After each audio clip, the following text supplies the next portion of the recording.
What's up, guys? Brent and Hess here with Cagezilla Unchained, brought to you by the Wild Style Network. We are here with our co-main event of the evening on April 26th at Cagezilla 84. His name is CJ the Baboon Goon. CJ, how you doing today? Thank you for joining us, my man. Doing good. Awesome. Now, something that kind of slipped past me as I was matching you for our last one in February is you were down and you were part of the Florida takeover, I call it, at Cagezilla 55 in Fort Lauderdale, Florida. Is that correct? Yes, I was. That was actually my debut fight, first ever in any combat sports. Oh my goodness, man. Yeah, I mean, I brought four of my guys from the Aikido gym down there. It was like us against American Top Team, and we wiped the floor with them. It was really nice. It's a very memorable memory in my mind. And for you, you know, and we were kind of like proud of that, representing the kind of the Upper East Coast, you know, and for you to be as part of that as well, and to be part of that night, which I didn't realize at the time, was is really awesome, man. It's kind of like a full circle moment for me now, getting you into this co-main event title slot. You now training with under tutelage of Coach Chuck, and getting some expert knowledge from him at Atlas. Man, it feels like a full circle moment, man. Tell us a little bit about how your journey and kind of from that Florida, your first fight, up until now, and tell us a little bit about that. Yeah, it's been a wild ride, man. It's been a long couple of years. So, originally from Maryland. So, like you were saying, up here, and then I ended up living in Jacksonville. So, like, I had already known about Cagezilla coming up, and then I saw that they were doing an event in Florida. And I was still, not training out of any gym or whatever, like independent. Uh, but I saw they were out there, so I hit them up because my friend had already fought for them, Justin Gonzalez, up in Virginia. And I hit them up, and then they matched me up. And I drove 4 hours from Jacksonville down to Fort Lauderdale and took that fight. Um, Wow. and then, yeah, that's kind of how it all started. Fought a little bit in Florida. Took a couple years off for work and COVID. And then fought in Wisconsin. And then now fighting back in Virginia. Wow, man, that's quite the journey for you. And I know that in your first fight in the commentary, they mentioned that you're a part of the U.S. Navy. Is that still? Are you still an active U.S. Navy officer or member? Yeah, that's correct. Yeah, still in the Navy. Still in the Navy, man. Thank you for your service. I appreciate that, man. That's awesome. And what a journey for you that it has been. Give us some of your powerful influences along the way. I always like to kind of see the roots that led to the tree, and kind of get some of the people, whether that be coaches, family members, anybody that's kind of influenced you along the way. Give us a little bit about that. Um, okay, powerful influences. First, I'd have to say was, every kid, every kid's gonna have to say there was some sort of action movie star. So like mine, Jackie Chan for sure. Uh, and Okay. I was watching, Mr. Nice Guy trying to make, nunchucks at home and all that growing up. But coming from that, and then I'd say like fighting wise, like once I started, what got me into the UFC and like just watching MMA in general is probably GSP. Um, his from being bullied to being a world champion story, that always gets everybody. Um, and then obviously like I've had very great, teammates and coaches along the way. More than I could name and more than I could count, But my training partners and my coaches, they all know that like I do appreciate them and they know who they are. Yeah, man. No, you fight tough, man. You got heavy hands, and man, your first martial arts influence was Jackie Chan, man. I don't know if I've heard that one before, so that's awesome. Yeah. Do you remember the first UFC fight you watched?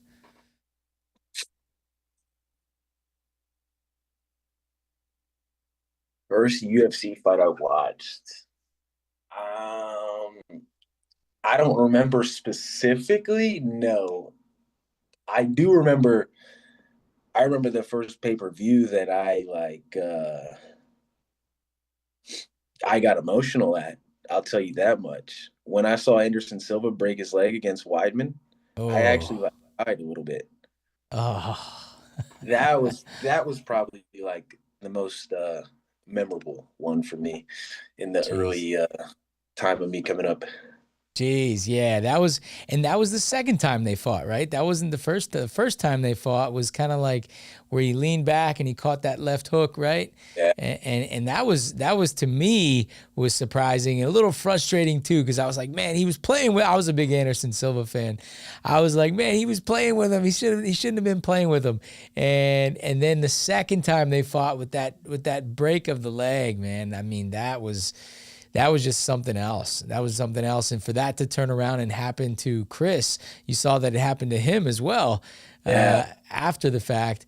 It's just a real surreal moment. Now you're coming off a huge KO victory yourself.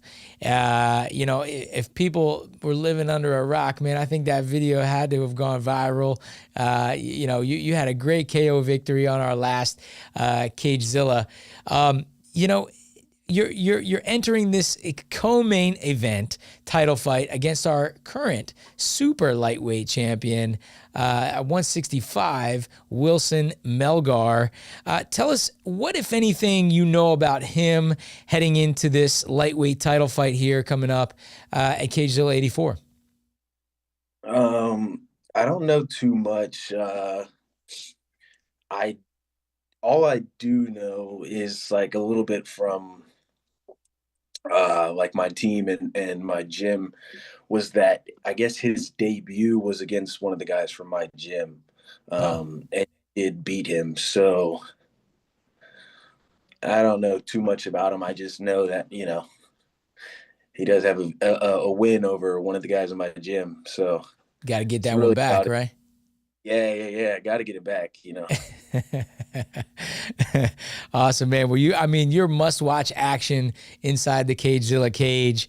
Tell us, what kind of energy is the Baboon? Now, hey, hold on, Baboon. Where did you get that? Where did you get that fight name? I got to know. Okay.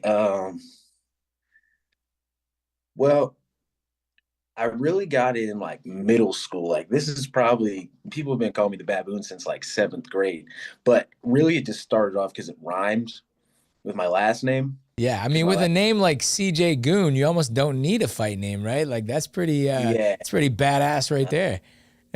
yeah. So people ask me all the time if that's like legal. Goon is my legal last name, yes.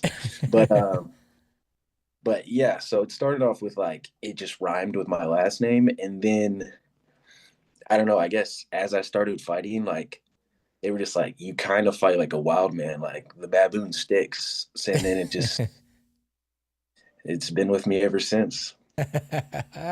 I think it's very fitting. You got your merch and all that stuff where people can buy some stuff. You can give them a way that they can do that at the end of the show here. But tell us what kind of energy is the Baboon bringing into the Salisbury Center come fight night, April 26th for your lightweight title fight. Um, it's just gonna be the same as every fight. I'm looking for a finish. I mean, there won't be any second in there that isn't exciting. Um, you know, this guy is gonna strike, and I mean, you already know that's what I'm gonna do, so Yeah. it's just gonna be electric. Oh yeah, I can't wait for this one. I mean, I don't think either one of you guys will be shooting for the legs, unless something happens, right? I think this is going to be a stand-up battle. I don't see it going to the judges' scorecards if I had to make a prediction.